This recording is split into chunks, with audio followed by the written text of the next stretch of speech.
Ready? Hold on. All right. Okay. Hey, how y'all doing out there, man? This is I want to give a shout out to all my Miami Hurricane brothers and sisters out there. You know, usually when I sit down and listen to everybody talk, you know, I keep things to myself.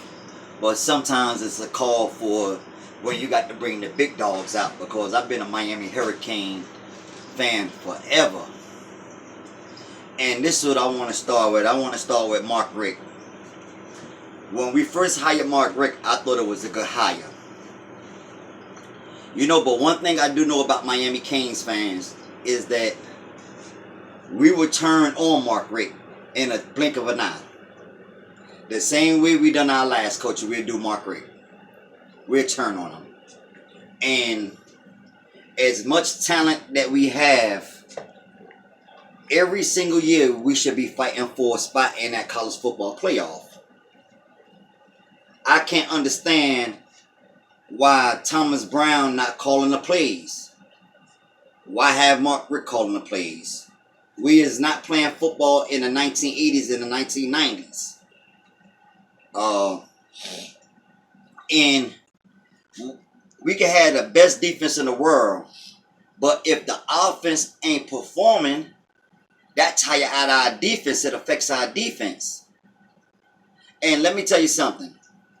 I do not understand how could Mark Richt allow Malik Rozier to run more run plays than our running backs, and we have a bunch of dogs in the backfield. Please, I would love for Mark Richt to explain that to me personally. Malik Rozier, he got to go.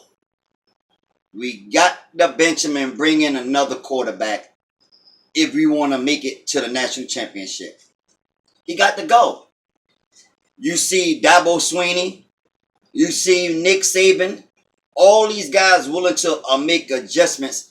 And I don't know what this thing Mark Richt has with favoritism, with experience over talent.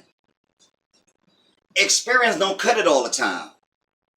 Look at last year's national championship. You know what won Alabama a ring last year? Talent, not experience.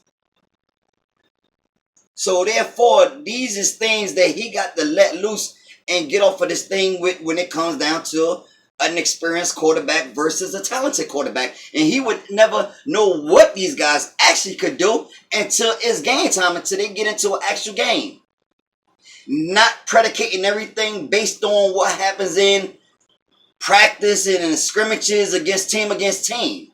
I'm talking about put them boys in a real live game and see exactly what they could do. And I can about promise and guarantee you, all three of them probably be much better than what Malik Rozier are. I can't understand how when we lost to LSU, our running backs, between three running backs, they didn't get the ball more than 18 times. The whole game, not even 18 times. Mark Richt, if you want to continue being a coach at Miami, you better make some adjustments. Because what you're doing right now, only thing you're doing is that you tighten the chain on your neck up bit by bit. Because the next thing you're going to see is banners going to be getting hung up and everything else trying to push you out of Miami. I know you're the coach, and I know you like to do things your way. I know that you always have a habit of saying the fans don't see